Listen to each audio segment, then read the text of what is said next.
Assalamualaikum warahmatullahi ta'ala wabarakatuh. Waalaikumsalam warahmatullahi wabarakatuh. Innal hamdalillah nahmaduhu wa nasta'inu wastaghfiruh wa na'udzu billahi min sururin anfusina wa min sayyiati a'malina wa man yahdillahu fala mudhillalah wa man yudlil fala hadiyalah. Asyhadu an la ilaha illallah wa asyhadu anna Muhammadan abduhu wa rasuluh la nabiyya ba'da. Segala puji bagi Allah yang Maha Pengasih, kasihnya begitu luas berbentang. Yang Maha Penyayang, sayangnya tak pernah luntur. Walaupun laut sudah tak bergelombang-gelombang, yang Maha Pemberi, pemberiannya tak pernah kurang-kurang. Kendati pun langit sudah tak berbintang-bintang, walaupun hambanya tak pernah sembahyang, terhadap hukum agama Allah selalu berbengkang. Kadang-kadang tidur di hotel berbintang-bintang, ditemani oleh wanita yang jalang. Kalau perempuan ditemani sama laki-laki, hidung yang jalang, dikarenakan Allah Ta'ala yang Maha Penyayang, maka orang tersebut itu selalu kenyang dan tak pernah dililit dengan utang. Selanjutnya, selawat dan salam, tidak lupa pula kita memeriahkan pimpinan alam yang lahir di tengah-tengah zaman jahiliyah, yang bertitel Habibullah, yang berpangkat tinggi Rasulullah, anak daripada Abdullah, berlahan dada Siti Aminah, sandakan Fatimah, semasa hidupnya menjadi khalifah, digelar oleh orang Arab mencakapkan Al-Amin, dan digelar oleh orang Amerika mencakapkan King of the King, Best and the Best Man. Siapakah itu? Tak lain dan tak bukan baginda Nabi besar Muhammad sallallahu alaihi wasallam. Rasulullah menghidupkan agama Islam bukan dengan uang. Rasulullah menghidupkan agama Islam bukan dengan kekerasan.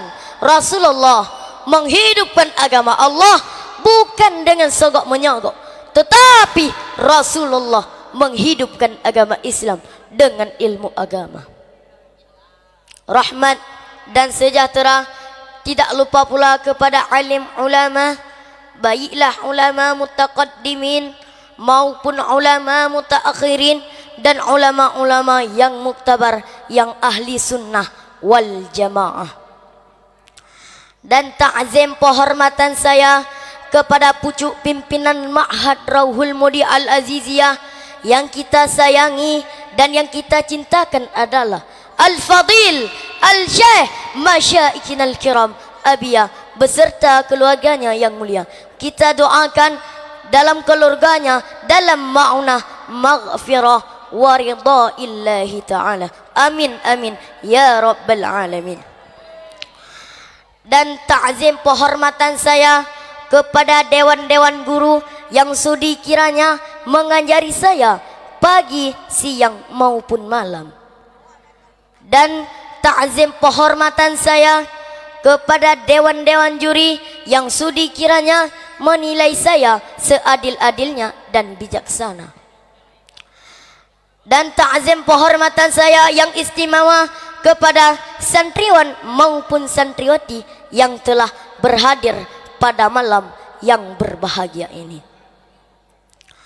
Cukup di sini mukaddimah dari saya. Saya akan memasuki dalam acara berpidato yang berjudul disiksa orang yang meringan salat. Nabi pernah berkata, as-salatu imanuddin, salat itu bagaikan tiang agama. Barang siapa yang meninggalkannya salat, maka orang tersebut itu yang meruntuhkan agama. Barang siapa yang tidak meninggalkannya salat, maka orang tersebut itu yang mendirikan agama. Barang siapa yang meringan akannya salat, maka diberi siksa ada 14 siksaan. 6 perkara disiksa di dalam dunia, 3 perkara disiksa waktu mateo, 3 perkara di ketika dalam kuburnya, dan 2 perkara di ketika ketemu dengan Allah Subhanahu wa taala. Yang pertama, siksa di dalam dunia. Yang pertama, diambil oleh Allah taala akan berkah pada umurnya. Dan yang kedua, diambil oleh Allah taala akan berkah pada rezekinya. Dan yang ketiga, diambil oleh Allah taala akan nama yang soleh pada mukanya. Dan yang keempat, tiada dipelihara baginya agama Islam. Dan yang kelima, tiap-tiap amal yang diamalkan di dalam dunia, segala amal kebajikan, tiada diberi pahala atasnya. Dan yang keenam, tiada diangkatkan doa oleh malaikat ke langit. Na'udzubillah. Dan yang kedua adalah disiksa di ketika matinya. Yang pertama, dimatikan kita oleh Allah Ta'ala dalam kehinaan. Dan yang kedua, dimatikan kita oleh Allah Ta'ala dengan sangat-sangat kelaparan. Dan yang ketiga, dimatikan kita oleh Allah Ta'ala dalam sangat-sangat dahaga. Jikalau dituang air di dalam dunia, maka tiada memuas dahaganya. Maka yang ketiga adalah siksa dalam kuburnya. Yang pertama, dipijikkan kita oleh Allah Ta'ala dalam kuburnya. Maka berkata Allah Ta'ala pada malaikat, akan malaikat yang mengazabkan dia sampai datang hari kiamat. Na'udzubillah. Maka orang-orang yang meninggal salat, beberapa ular yang bernama ular itu adalah syuju'ul akra. Yang bernama ular itu adalah syuju'ul akra. Dan yang kedua adalah matanya api neraka. Kuku malaikat dari besi persani, dan kuku malaikat panjangnya perjalanannya sehari semalam. Na'udzubillah. Maka pada tangannya ada suatu palu. Berkata malaikat kepada monyet, suaranya seperti gurah yang keras. Maka berkata-kata ia, aku suruh Tuhanku untuk memalukanmu, dikarenakan kamu meninggalkan salat dari subuh hingga duhur. Dan engkau meninggalkannya salat dari duhur hingga asar. Dan engkau meninggalkan salat dari asar hingga maghrib. Dan engkau meninggalkan salat dari maghrib hingga isya. Dan engkau meninggalkan salat dari isya hingga subuh. Maka adalah tiap-tiap kala terpukul monyet itu ke dalam bumi 70 hasta, maka dikeluarkanlah dengan kuku yang sangat-sangat panjang ke tempat permulaannya. Maka dikarenakan dia meninggalkan salat, maka dipalu pula sampai datang hari kiamat. Na'udzubillah. Dan yang keempat adalah disiksa diketemu dengan Allah Subhanahu wa taala adalah ada 2 perkara. Yang pertama, disuruh oleh Allah Ta'ala akan malaikat daripada malaikat yang mengazabkan dia dengan rantai yang 70 hasta. Maka digantungkan kita oleh malaikat pada lehernya, dan dimasukkan rantai itu ke dalam mulut, dikeluarkannya pada duburnya. Maka dihala oleh Allah Ta'ala atas mukanya, dan dihala oleh Allah Ta'ala atas belakangnya. Kemudian bersuaralah malaikat, inilah balasanmu wahai hamba Allah, dalam masa dunia engkau meninggalkan salat. Difardu oleh Allah Ta'ala, disuruh oleh Allah Ta'ala, akan dia masuk ke dalam neraka. Na'udzubillah. Yang kedua adalah Allah tiada melihat padanya melihat rahmatnya. Ada satu cerita daripada Abdullah bin Abbas radhiyallahu anha, jikalau jatuh rantai itu ke dalam bumi ini, niscaya bumi ini terbakar Na'udzubillah.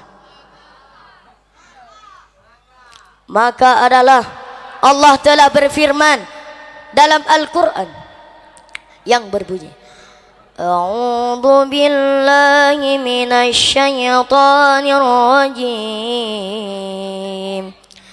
Bismillahirrahmanirrahim. Ya ayyuhalladzina amanu in tasarullahi wa yansurukum wa yusabbit aqdamakum, yang artinya, wahai orang-orang yang beriman, jika kamu menolong agama Allah, niscaya Allah menolongmu dan menungguhmu kedudukanmu. Jika kita pada hadirin hadirat, kalau ada berdosa, bertaubatlah kepada Allah sebelum kalian meninggal dunia. Pada hadirin hadirat, maka bertaubatlah kepada Allah sebelum kalian meninggalkan dunia. Cukup di sini pidato dari saya. Saya akan mengambil kesimpulan yang ada di tema ini. Yang pertama, janganlah engkau meninggalkan salat. Kalau orang yang meninggalkan salat, orang tersebut itu yang meruntuhkan agama. Yang kedua, janganlah engkau meringankannya salat, maka orang tersebut itu pasti diberi siksa oleh Allah Subhanahu wa taala. Dan yang ketiga adalah, kalau kita ingin menolong agama Allah, pasti Allah menolong kita. Cukup di sini pidato dari saya. Saya akan menutup pidato dengan pantunnya. Yang pertama, pantunnya. Sepeda mini berjari-jari, datangnya dari luar negeri. Bukan menang dan kalah yang saya cari, tapi rauhul mudi selalu di hati. Piring pecah jangan dimasukkan dalam peti. Kalau ada bicara saya yang salah, jangan dimasukkan dalam hati. Usikum bitaqwallah. Assalamualaikum warahmatullahi taala wabarakatuh. Waalaikumsalam warahmatullahi taala wabarakatuh.